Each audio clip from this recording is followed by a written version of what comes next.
Hey there, Cheesemeisters, and welcome back to the Peach Pod After Dark. I'm Jeff, and I'm going to go fondle my sweaters. Joining me on the other end of the internet, my host. I'm Leslie, and I may regret saying this, but how dare you usurp my authority as producer, director, / choreographer of the talent show? I need you to know I have been busting my balls, woman! I am telling you, the musical numbers are a mess, my kids are a bunch of amateurs, and the last thing I need today is some diabetic freak prancing around on the stage making my life a living hell. Somehow it's not a shock to me that the thing you resonate with most in this movie is the talent show at the end of the episode. Who's shocked? And right. All right, you guys. And I think we should start with that talent show. But this week we are discussing Wet Hot American Summer, the 2001 absurdist summer camp masterpiece written by Michael Showalter and David Wain, directed by David Wain, starring the tongues of Janeane Garofalo, David Hyde Pierce, Michael Showalter, Marguerite Moreau, Paul Rudd, Zach Orth, Chris Maloney, A.D. Miles, Molly Shannon, Ken Marino, Michael Ian Black, Amy Poehler, Bradley Cooper, and Elizabeth Banks. We are watching this in conjunction with Season 4, Episode 1, So Long, Farewell, Auf Wiedersehen, Goodbye. Our spelling connection is Ken Marino, who did an episode of Charmed. Yep. Yeah. Okay. Best movie that ends in a live performance. Wet Hot American Summer or Grease 2? Wet Hot American Summer. Really? It's Always. not. You don't think it's... All right. You know it's right. Well, I know for sure it's not Grease 2. But because I watched the end of this and I went, well, this song is, I mean, it's Godspell, so whatever. But way better than whatever Seasons of Love thing that they ended. And that song's not called Seasons of Love, but it should be at the end of Grease 2. Oh, God. So this is a movie that you have seen before, and this was my first viewing. So tell me your history with Wet Hot American Summer. When did you first see this movie? Crazy thing about this is that I was racking my brain yesterday. I can't remember how I came across it. It was either an ex had me watch it, or Okay. I had seen this pop up enough times. It was definitely a movie cover that I saw a lot in Blockbuster. Oh. Or just in movie stores. Like, you know how, or I don't know if you feel this way, but sometimes I'll see a movie cover and I'm like, oh, I definitely grew up seeing that in Blockbuster. Sure. R.I.P. to Blockbuster. Primarily. So I don't remember what my first viewing was of this. I definitely remember I liked it. And then when all of the extra Netflix stuff came out with it, like the documentary, the prequel, the sequel, I was here for it. Excellent. This feels like one of those movies I should have seen at some point, you know? Because I really like pretty much everybody in it. Even the people that I was like, wait, who's that guy again? And had to do a little Googling up. Yeah. But I've liked the people in this and the people, the sort of driving comedic voice behind it. Like those guys from Stella and from The State. You know, I've liked so much of their stuff that isn't this, you know, like I never really watched The State.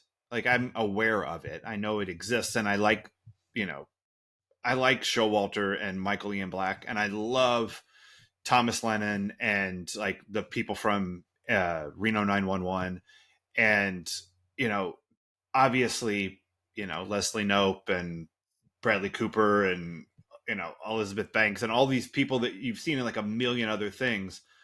I really like them, and I like the absurdity of this. Me too. In and it could not. This is. I guess knowing that you like this, I'm surprised you didn't like Zoolander more. Valid. Because like I was telling somebody about this last night, and I was like, "This is. Have you seen this?" And it was my friend Adam, and he was like, "Heard of it? Haven't seen it." And I was like, "Very absurdist." And he said, "Zoolander absurdist or Cabin Boy absurdist?" And I was like, I haven't seen all of Cabin Boy. I feel like it's closer to Cabin Boy, but much better because Cabin Boy is bad. Never heard of it.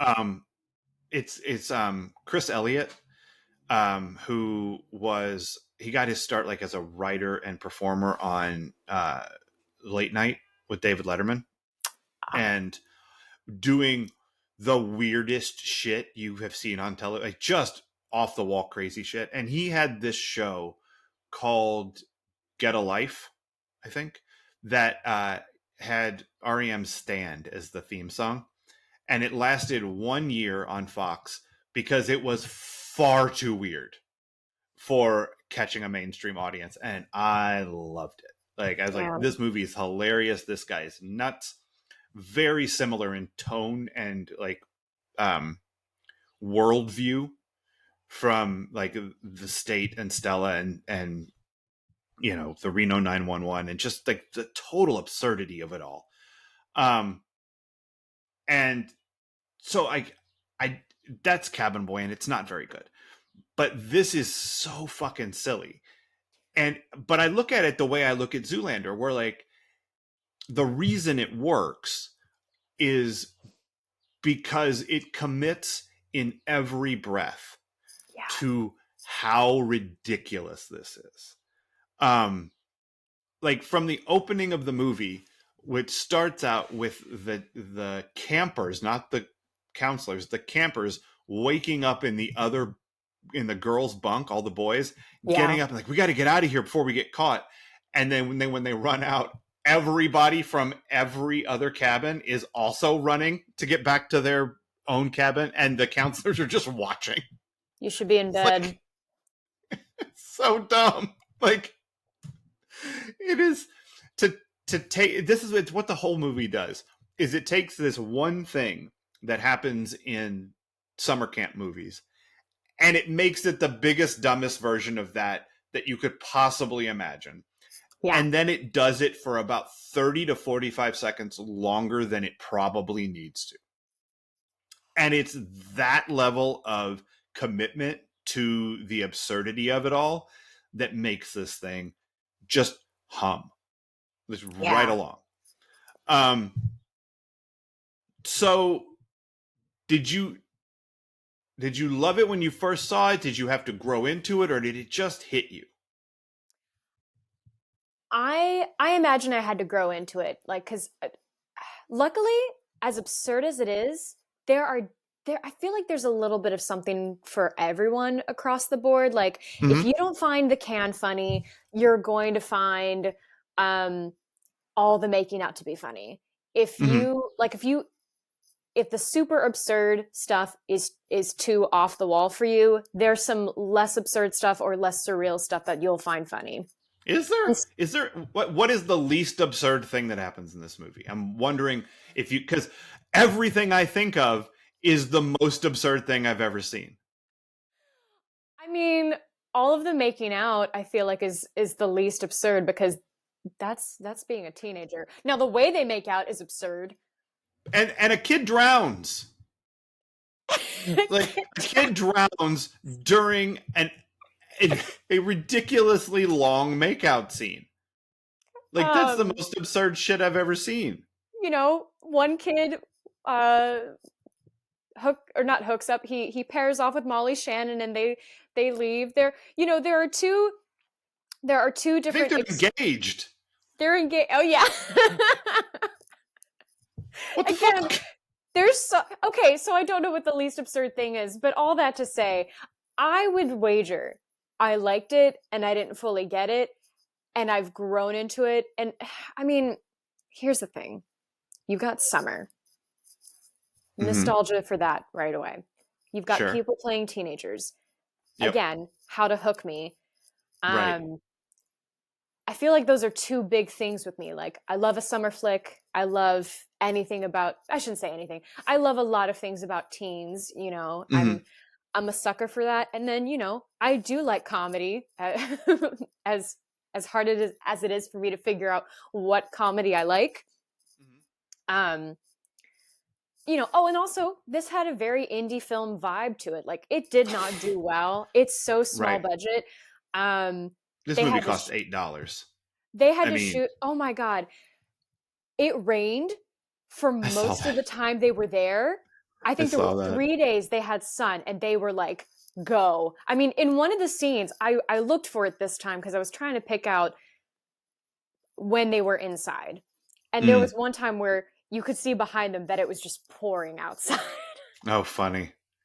I know, and I mean, I want it worked perfectly for the fact that, like, you know, Joe Lo Truglio rides up at one point with an insane wig from, you know, oh, I've been riding through everything, and then zoom over to Janine Garofalo, zoom back to him, the wig is gone. I mean, Right.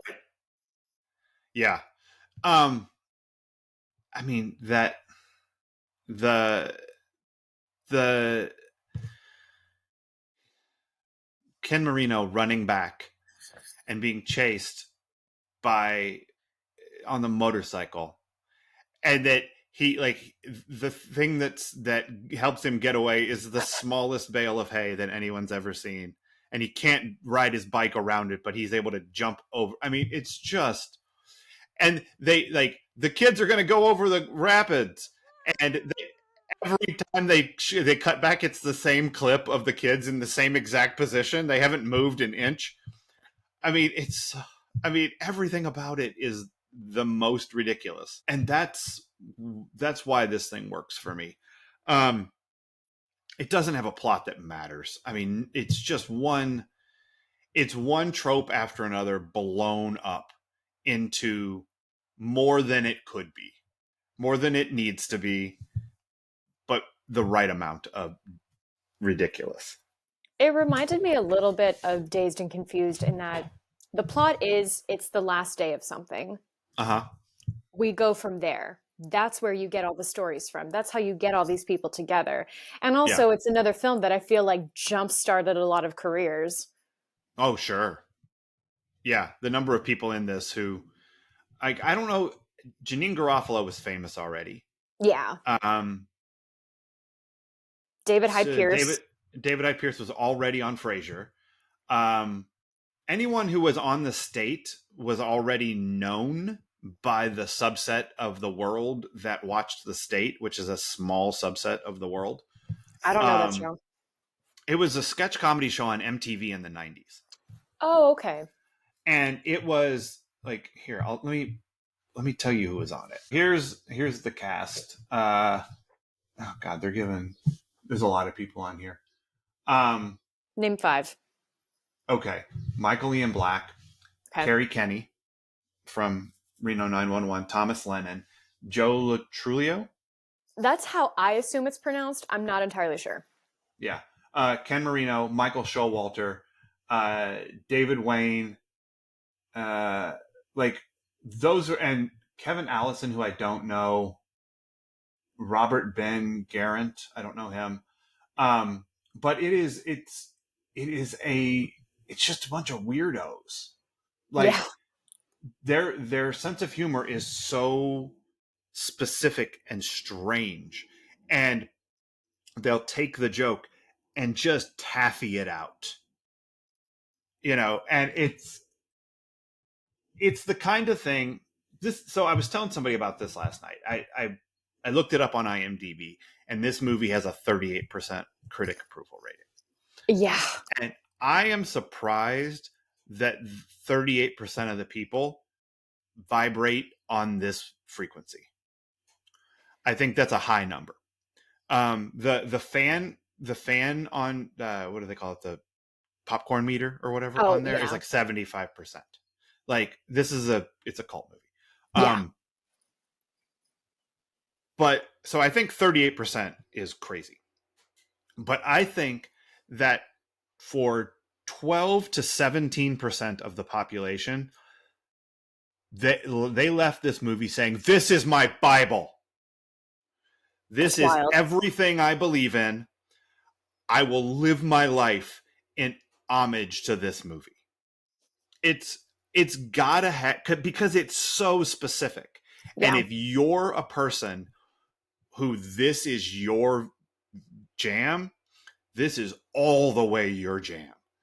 And I feel like if I'd seen this movie when I was 15, I would have been like, I would have been the Sexperts Go Home guy, but my placard would have been about Wet Hot American Summer. Because this is so, it's Python-esque Yeah. in that it is very narrowly focused. And if you find this thing funny, you're going to find all of it funny. Yeah. And so it lands really hard for the people that it lands for, I think. And I didn't see this movie until I was 49, not 15. So it didn't, this is not my Bible. It's Sure. just, it's too late in the game for something this silly to be my Bible. But I really liked all of it. I just thought that the commitment to the bit throughout was so complete and so finely tuned that if I think if you laugh when all of the kids are running back to their respective cabins at the beginning of this movie, you're gonna laugh throughout the movie. You're just Yeah. gonna, one more thing after another, like the shoving the kid out the van twice into the side of the cliff. I That's know. fucking hilarious. It's and the Ken Marino thing where he's just like saying like dick cream or whatever, like the stuff he like adds to the end of his sentences. Oh, that's Chris Molina? Chris Molina. That was switched Yeah. him with Ken Marino. Yeah. Chris Maloney. Got it. And the scene where Paul Rudd throws a temper tantrum and picks up his food for like 2 straight minutes. Yeah. Like I watched that as like Laura watched part of the movie with me last night, and she had to take Liam to volleyball, so she left. But she watched that and she was like, "That's every kid that I work with." Yes. Like, it's every 13-year-old in a cafeteria in the history of mankind. And if he had just picked up one thing and went about like and then left, he picked up like 7 different things, and it took way too long, and it just kept going. And that's the brilliance, is that it just keeps going. That was an inspired moment to me, because I'm just like, man, way to play with movement. Because again, like, you all are clearly adults and you're playing teenagers, but it's such an exaggerated version of teenagers, because again, like, you say 13 and these characters are probably meant to be like 15 to 18. And so it's just even funnier, their interpretations, or their, not even their interpretations, just how they want to be playing the exaggerated teenager. It's kind of funny, because I don't feel like they're making fun. If they're making fun of anyone, it's making fun of the portrayal of teens on film. Yeah, they're making fun of this kind of movie. Yeah, they're making fun of a lot of things, but yeah, definitely this kind of movie, the importance when we're kids that we put on the last day of anything, relationships. It's, yeah, this is not my Bible, but I really like it. Yeah. One of the things that I think is so funny about it is that they take an entire summer full of experiences and they cram them into this last day.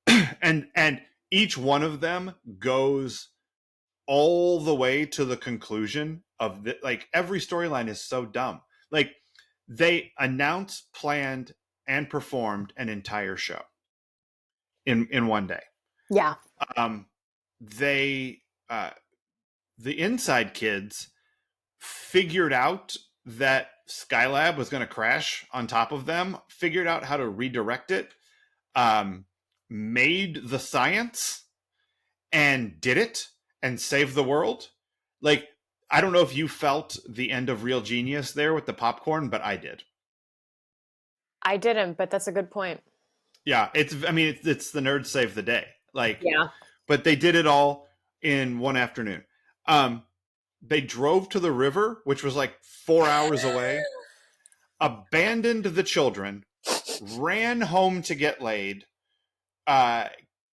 came back to get the children, and then made it back to the camp, all in a day. Met, fell in love, got engaged, got pregnant, and brought down Skylab. Like, David Hyde Pierce had a day, with Janine Garofalo. They all got drunk and high and experienced withdrawal in 1 hour. Not only drunk and high, they went through the gateway drug, all the way through heroin, in 1 hour long trip downtown. Like, they did all of it. Yeah. And then came back like they'd never taken a drug. Like, they were all just fine. Molly Shannon processed her entire divorce, both of them, learned how to stand up for herself, fell in love, and got engaged to a child, all in one day, where it was like, use some crayons. Got uncomfortable when anyone talked about sexually explicit things, had some super hot gay sex, got married in a river, received Crate and Barrel furniture that was ordered, shipped, and arrived on the same day. That's a lot. Like, everything they did in this movie, they took the entire summer camp storyline, squished it into an afternoon, and shoved it into the middle of this movie. And it's fucking preposterous. It's amazing what we got done before cell phones. Yeah. You can do a lot if you're properly motivated. Also, lots of making out, lots of gum chewing, just a shit ton of tongues. You taste like a burger. I don't like you anymore. This movie's so weird. I'm so glad you liked it. I was getting nervous for a minute because I didn't hear anything from you about it. I was like, fuck, is this the thing? Is this the comedy that I like and he doesn't? And it would have been fine. No, I enjoyed it. It's again, if I was younger when I saw it, I would watch this movie 700 times. Yeah. As it is, I doubt that I'll watch it again. Like, if it's on, I would sit through parts of it. But this isn't a movie that just comes on either. Like, and also that's not a thing that happens anymore. I do recommend the documentary. I'd like to see that. Yeah. Like, I would really like to rewatch it. I was just watching the trailer and I was like, oh yeah, this was good. I don't want to bash them because I'm going to rewatch them because Walter wants to see them. But like the sequel, prequel, you can live without him. There's one joke that I remember from the prequel that was like, but you're fine. You're fine without it. Got it. Yeah. It's,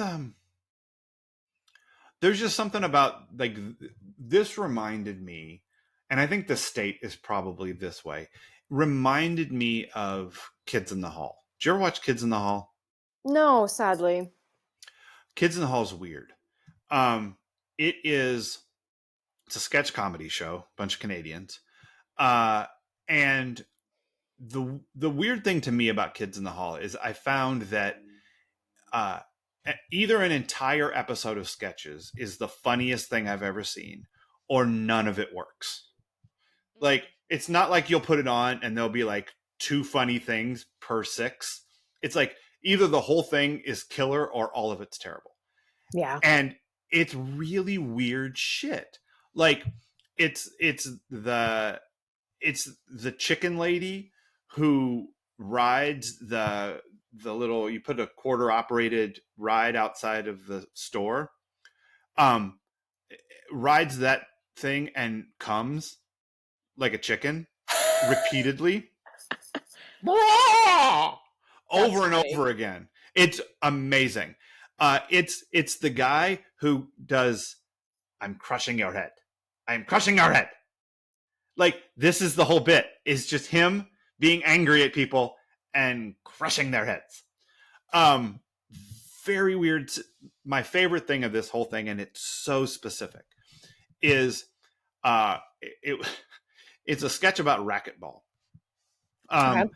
There's a guy wearing a full ski mask who calls himself the Eradicator and talks a lot of shit about racquetball. Like, starts the sketch by coming into someone's work meeting and is like, I challenge you to racquetball and I am the Eradicator. And they go and they play the racquetball game and the Eradicator loses badly. Nice. And they cut to the shower afterwards and they're standing there in the shower and he has not taken off his mask. He is showering in the full ski mask. And his head is hung low and he's like, would you like to unmask me? It is your right. And the guy's like, no, it's fine. Like, wow. It's just a racquetball game. But like, it's so fucking weird. And when weird lands for you, there's almost nothing better. Yeah. Like, you can't explain why the Eradicator is funny. It just is. It's so weird that you just have to, if it hits you, it hits you. And that's what this movie is for 1 hour and 37 minutes. And if this movie was 1 hour and 38 minutes long, it probably would have been too long. You know what I mean? Sure. Like, they did it. They stretched it as far as you can stretch it. Yeah. Although there was a post-credit scene where the one guy showed up at 9:30. I had never seen that.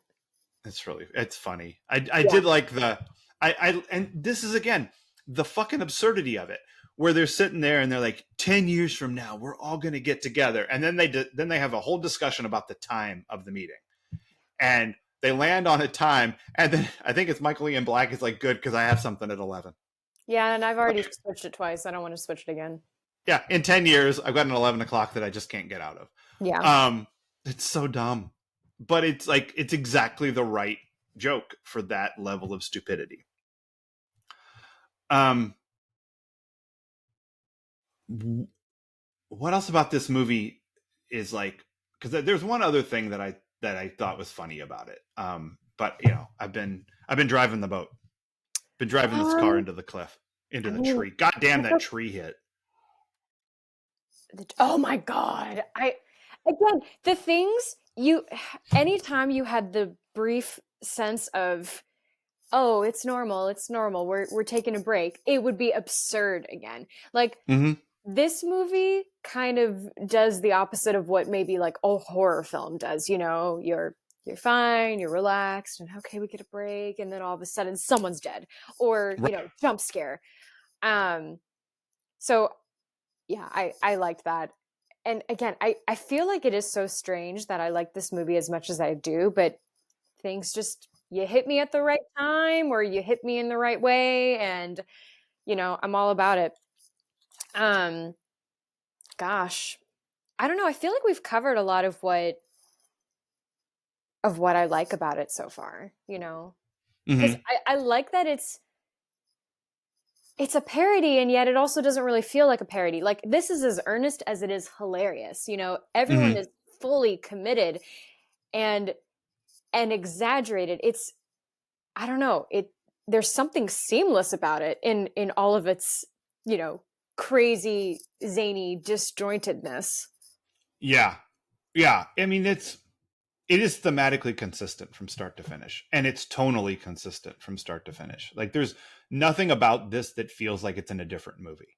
You know, like, all of it is 100%. Like this whole movie is, I know, I turned left. Like, it's the whole movie is that joke, is I'm so committed to what this is that we're just gonna, like, to the last detail. And everyone within the world is committed to how ridiculous it is. It's, it's I forget the character's name, but him looking at the cannon going, maybe you can talk to him. Yeah. Uh-huh. Yeah, it's and like when they need to find the other phone and they go into the and they just knock they trash the whole place for literally no reason other than that's what happens in movies like this. I really hope that was only in one take, because all I could think of was like, oh my god, the cleanup, and like Janeane Garofalo's voice, like if I'm shooting a movie on a shoestring budget, I'm gonna be like, okay, we need to hit these marks. Mm-hmm. Is all of our shit working? Because I mean, honestly, that's really what it comes down to. Like, actors are going to be ready, tech people are going to be ready too, but they have more to worry about in terms of like, shit, the light wasn't on, damn it. So yeah, but yeah, I no, the worst thing you could have heard, I think, at any point in this movie is back to one. Like, oh my god, yeah. There would have having to reset any of this shit. You don't want it. You just don't want it. You want to just be able to roll through this and let it happen as it happens, and then just move on to the next take. I'd be surprised if they did more than 2 takes of anything in this movie. Well, again, for the fact that I don't know how long they were at this camp. Mm-hmm. I don't remember that part. I just remember something like they got 3 days of sunshine. They shot in those 3 days. Everything else they like worked around or just got all the in, which, that's what you got to do. Mother Nature's going to do what she wants. That's right. And you can tongue kiss anywhere, guys. I mean, that's clear by this moral of the story. You can tongue kiss anywhere.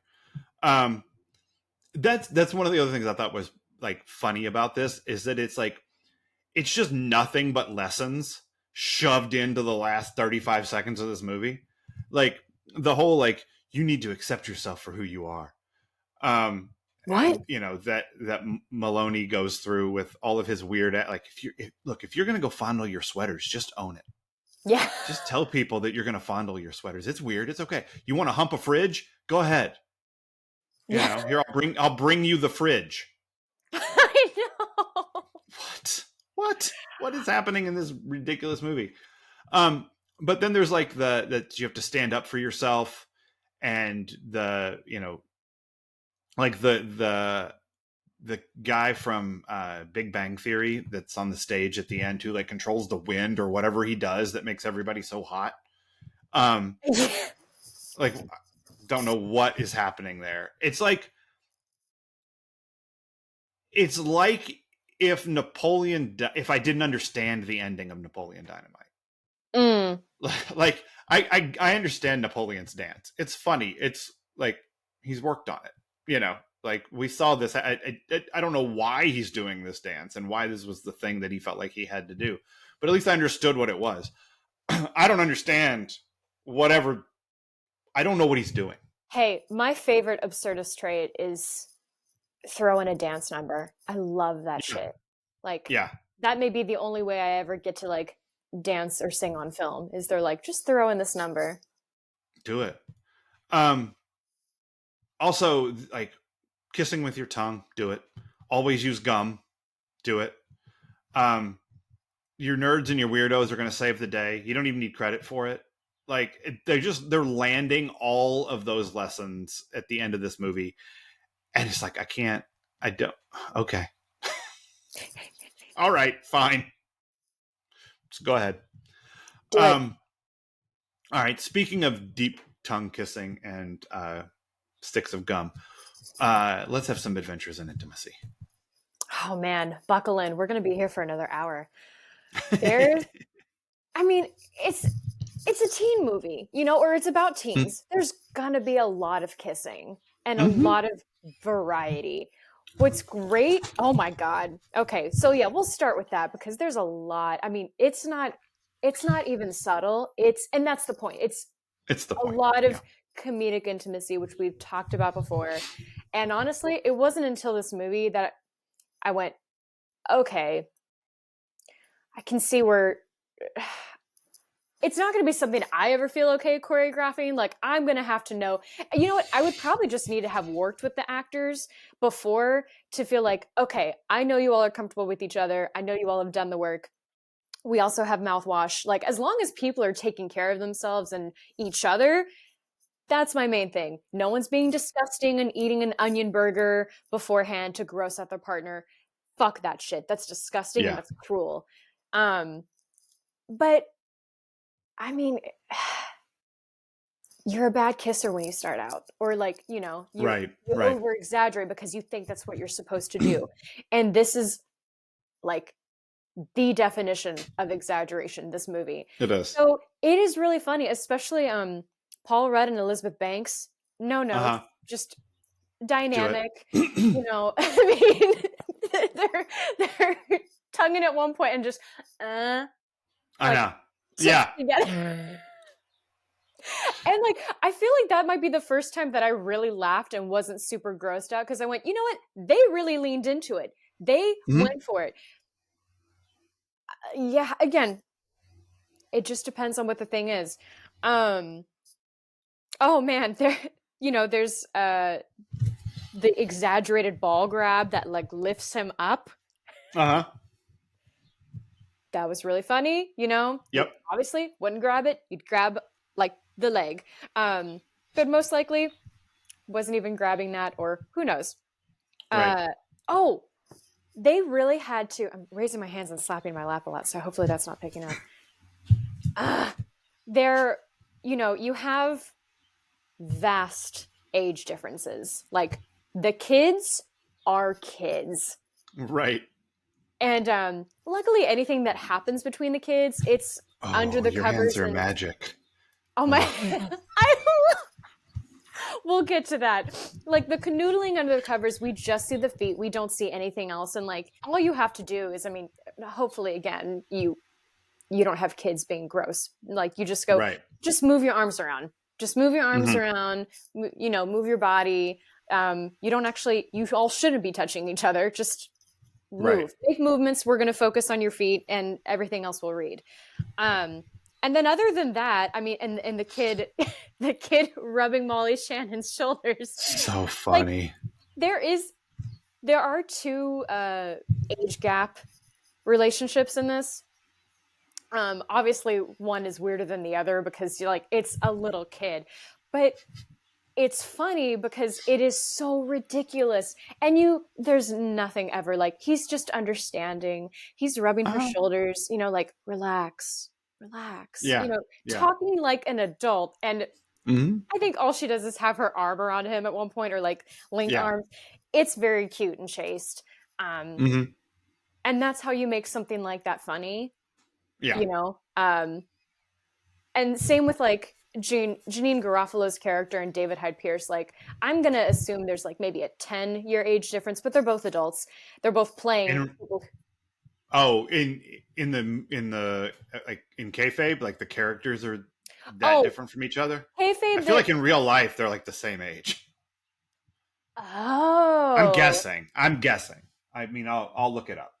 Well, I would definitely say in kayfabe they're at least 10 years apart, and like, there aren't really power dynamics at play because he doesn't work for the camp and everything. But again, they're able to make it really funny instead of weird, even though he's definitely got some shit in his past, getting fired from college for who knows whatever reason. And the fact that like she's immediately pregnant the next day. Oh my God. So funny. Okay. He's 5 years older than she is. That's really funny. Yeah. Yeah. He's 1959. She's 1964. Wow. So yeah, you're working with people of a lot of different experience levels. And which is perfect because again, all the kissing needs to look different. you know? Mhm. Some people are going to be an over exaggerated kisser. Some people are going to play it down. And, you know, when you have Cooper and Katie, I think it's Katie kissing the end, like it's Oh, still, it's still like exaggerated because all of a sudden, like, I love you. I just realized it this minute. Um, yeah. but because it's supposed to be a love kiss, it's sweeter and not as weird. Like the craziest thing about that moment is when the doors blow off the building behind them. Right. Yeah. Yeah. Um, let's see. Okay, let's talk about the same sex kissing in this movie because Okay. I don't. I was a teen. I was a preteen in 2000. I don't remember. I'm gonna guess the country's vibe or feelings about gay relationships wasn't great, but like the way. So I don't know how they, if they were playing the male relationship, the two guys as comedy, but like it came off so sweet. I Right. mean, the commitment to the story read, you know, and like they had a, there was a really interesting back and forth between them, like, you know, Ian Hall, or Michael Ian Hall Black would kiss Bradley Cooper, and then Bradley Cooper, you know, got his shirt taken off and then like took back control by like putting his arm around Michael's neck and bringing him in closer for a kiss, and then like the, I don't know. Again, they just, I really feel like there was a lot of care or work put into like Hmm. that scene and that moment. And then I loved the showing of the feet and the I know. scuffling, the socks. Yeah. Yeah, I don't know what it is about the socks. It kind of, you know, it's, I think Well, I mean, showing those kind of youth. socks are always funny, but Yeah, but I it's also feel like those socks are like you would take those socks off because you'd be slipping and sliding. No one's got any purchase on the ground. You don't, you know, you're not going to get any grip with those socks. You're going to thrust and your feet are going to go somewhere. so then that's interesting that like they chose to make the socks the funny part. It's like, I don't know, maybe this movie was ahead of its time in that way in showing that like, although well, they, I feel like this movie said gay relationships aren't funny, they're beautiful and they're real, but it's really funny when women make out. Right. And it's like, Yeah. okay, I well, mean, halfway there. this movie thought it was funny when everyone makes out. Like, True, which is why then again it didn't bother me when I think it's Abby, I don't remember the actress's name, but she makes out with Elizabeth Banks's character. Like mm, that that was funny for the ridiculousness of the moment. Like it's everyone's being blown away, and all of a sudden the horniest girls at this camp are just like, you know what, we haven't yet. Let's go for it. that's right. Um, They're so moved. It's Godspell. yeah, it's two different stories, and similar in that, you know, or it's two different takes on a same sex kiss, and yeah, I really loved the relationship between Michael Ian Black and Bradley Cooper's character. Yeah. I like that Shout they out to got those married in the actors. river. Yeah. Like, what? It's okay. I mean, it had a very like uh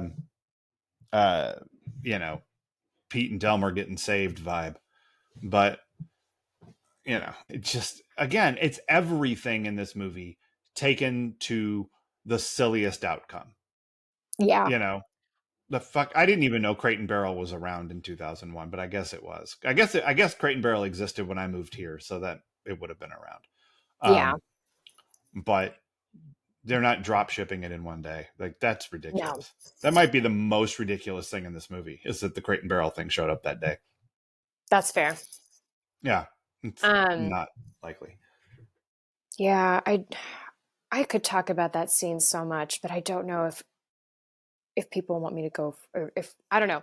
There was just so much. Like that is the most care and choreography I've seen, I feel like, in a lot of the movies we've watched.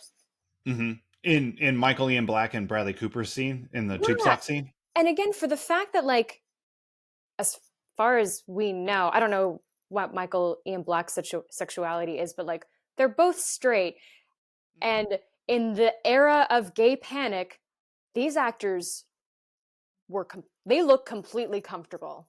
Mhm. Like, which again, it's an ensemble piece. They've been at a camp for maybe a month or so. Like, Mhm. there's clearly been bonding and relationship building, which you do have to do. Mhm.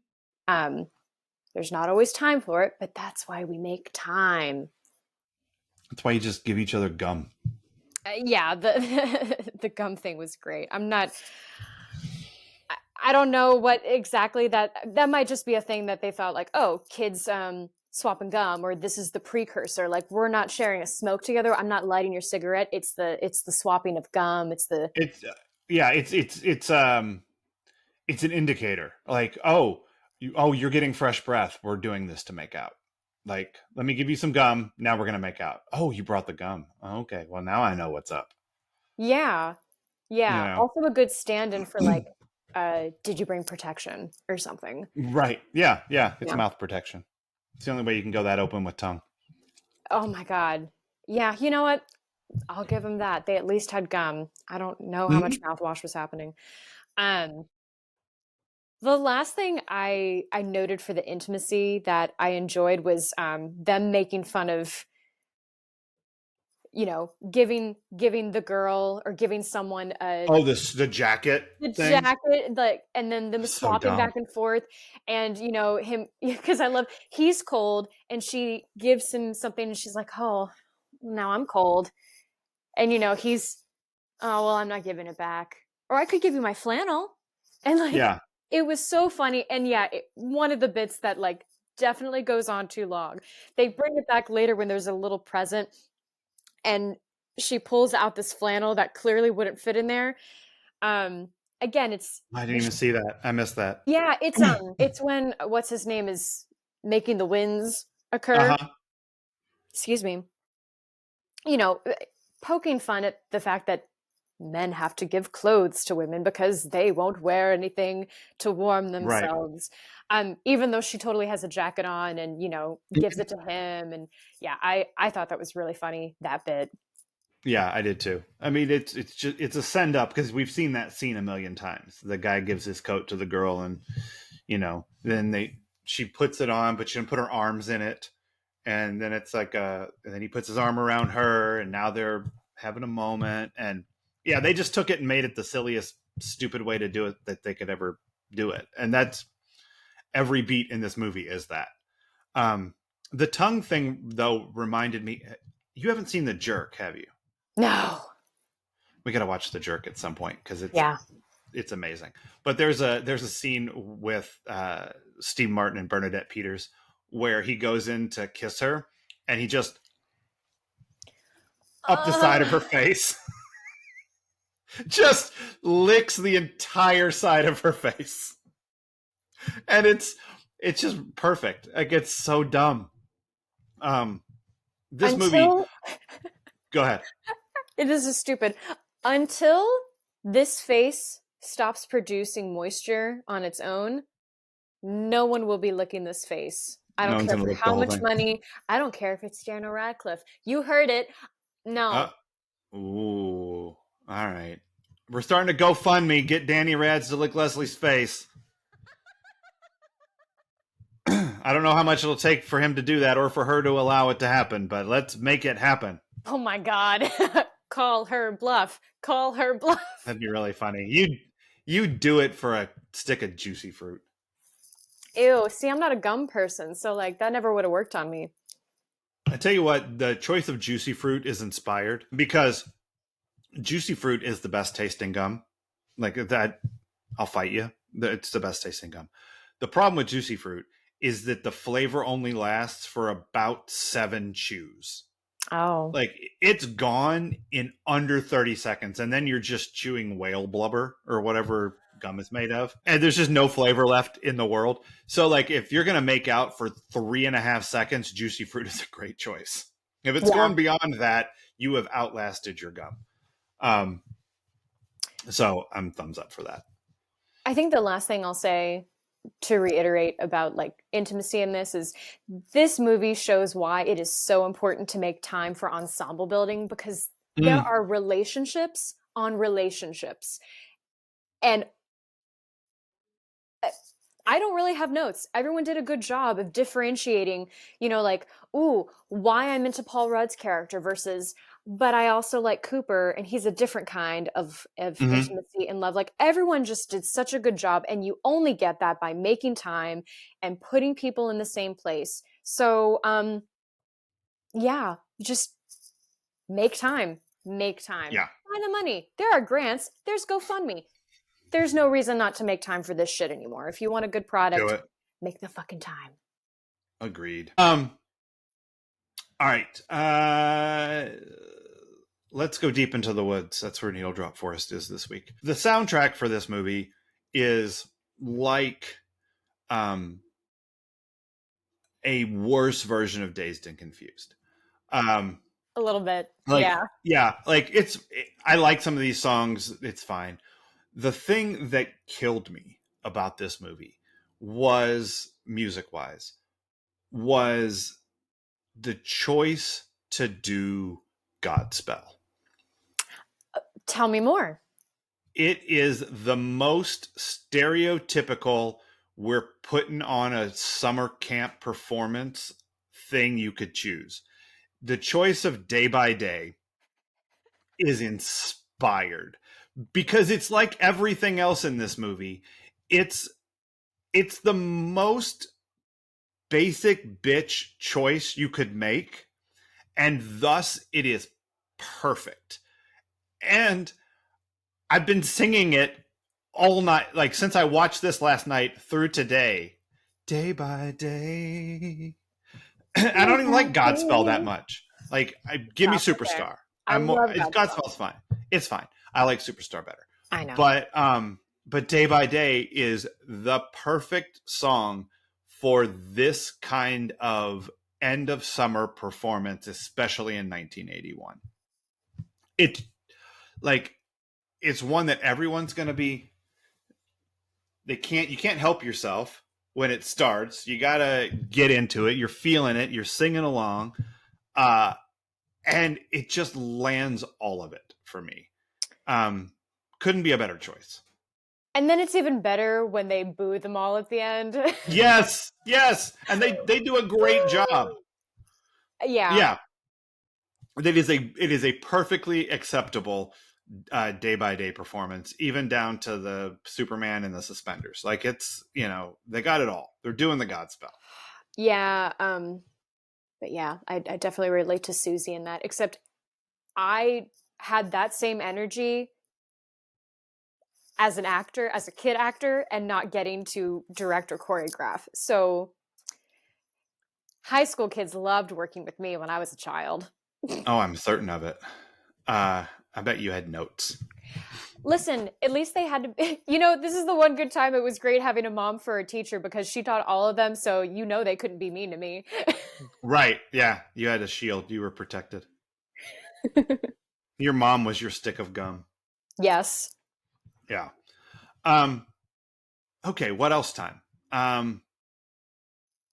This might be one where we have different answers. Is this anyone's defining role?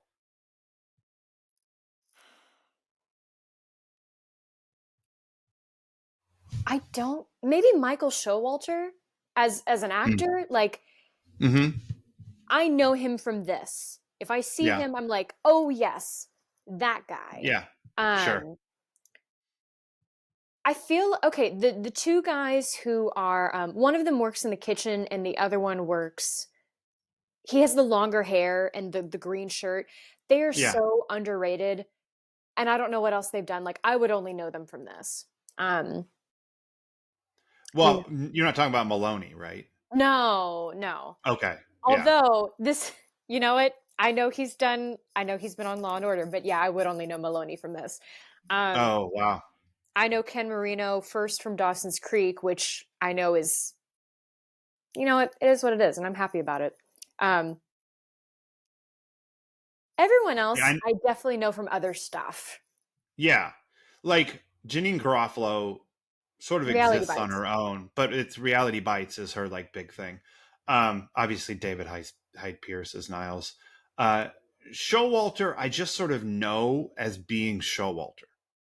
Okay. You know, like I know him from Stella and The State and working with Michael Ian Black. And what Michael Ian Black is Phil Stubbs from Ed for me, which is a Mm, show that is going to be would be really hard to like. They've never Ed has the same music rights issues that 90210 has, got it. and as such has never been released on like VHS or DVD or streaming. But he's very funny in that. He's really, really good. Paul Rudd is obviously like from everything Paul Rudd has done. Everything. Maloney for me is from Oz, Oh. like which is real dark.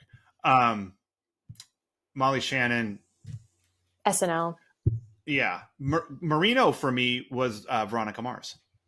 Yeah. He's really funny in Veronica Mars. Okay. And then Leslie Knope and Bradley Cooper and Elizabeth Banks. Come on, I mean they exist in a different stratosphere than this movie does. Yeah. Like Elizabeth Banks and Bradley Cooper are so much more famous than this movie. Like, And yet, I'm not sure what Elizabeth Banks' defining role is because she just I feel like she shows up and stuff and I'm like, of course she's here. Fabulous. yeah, Um yep, she's great. she's maybe not the same level, but she's kind of like Judy Greer in that way too because they're both super talented. They show up in different types Uh huh. but you see them and you're just like, "Oh yeah, of course, I know her." Yep. But I have no idea what her defining role would be. At least for me. Yeah. I mean, for a lot of people, it's probably the Hunger Games stuff. That's crazy to me. It's not Hunger I Games mean, for me. no, it wouldn't be for me either. But she's like, those movies were massive, Yeah. you know. And she's. I mean, all of those, everyone in those is larger than life, and she's very much larger than life. Um, but no, I mean, it wouldn't be for me either. But again, I just saw this yesterday, so everybody I know in this movie, I know from other stuff. Yeah. Um, Even the guy from Brooklyn Nine-Nine is the guy from Brooklyn Nine-Nine. I don't know, and we've only watched like a season and a half of Brooklyn Nine-Nine. Really like it though. It's funny when we watch it, but it's We like love we it. forget, like we just forget, like oh, what are we gonna? Oh, and I put one on like we watched probably 4 in the last 2 weeks because I just put one on, and Laura's like, "Why'd you choose this?" I was like, "I don't know. I was flipping through Peacock and there it was, and I hit the button, and Yeah. so and it's funny when we watch it. It's funny. Yeah. So, um, yeah, I like this movie. This movie was fun. What else do you have for what else time? I forgot to give a shout out to because Elizabeth Banks really inspired me in this movie because, you know, I didn't realize how much I've been holding it in my brain that like, oh, I can never play sexy characters because I don't have curves or anything. But I was like, my small titted queen over here, just like I being the don't most picture sexual. her as tiny tittied as she is in this movie. Does she have bigger boobs now?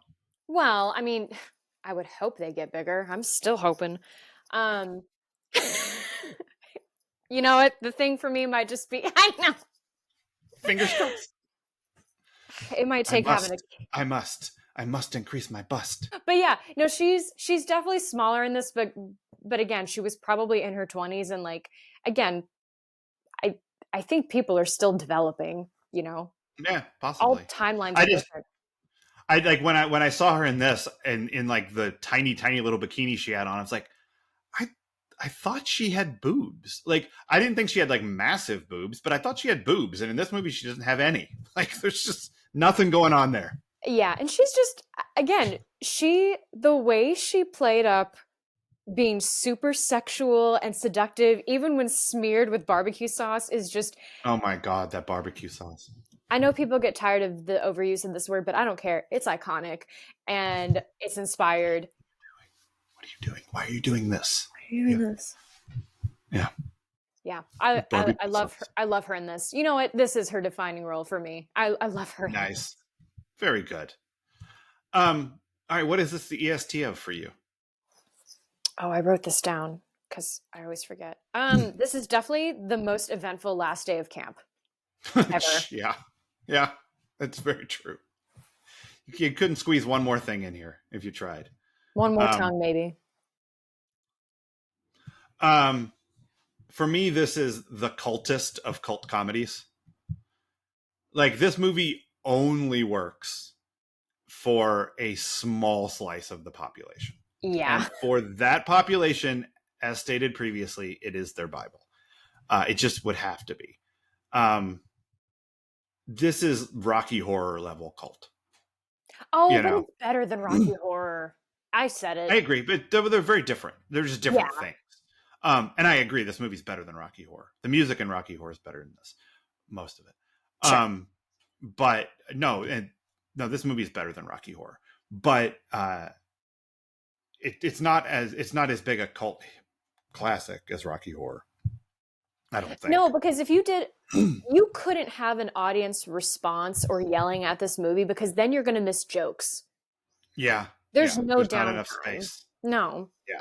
There's no air in this movie to shout things. I'd be Dr. yelling at people like, Frankenfurter. we just missed the can saying, I suck my own dick. How dare you? And I like it. I like it. Well, on that note, I think we did it. I think once again we have proven my theory that everything comes back to Aaron Spelling. Even Wet Hot American Summer. Even this silly ass movie that I liked a great deal. So join us here next week, Cheesemeisters, where on Wednesday we will be discussing season 4, episode 2, The Girl from New York City. And next Friday, we are going to follow a guest star, but I'm not going to tell you which one because we don't tell you what our spelling connection is until the spelling connection. But we're going to watch The Craft. Hell yeah. Which is, you haven't seen that, I don't think, right? No. I've seen it 1.5 times. Like, I've seen it once and maybe again a little bit. But not one I've seen like a bajillion times or anything. But we're going to talk about how much I love Nif Campbell. So, Oh, sweet. For that. Yeah. Oh, another brunette you find hot? Shocker. I know, it's weird. I don't have a type. Not a type at all. All right, but until then, Cheesemeisters. Cheers.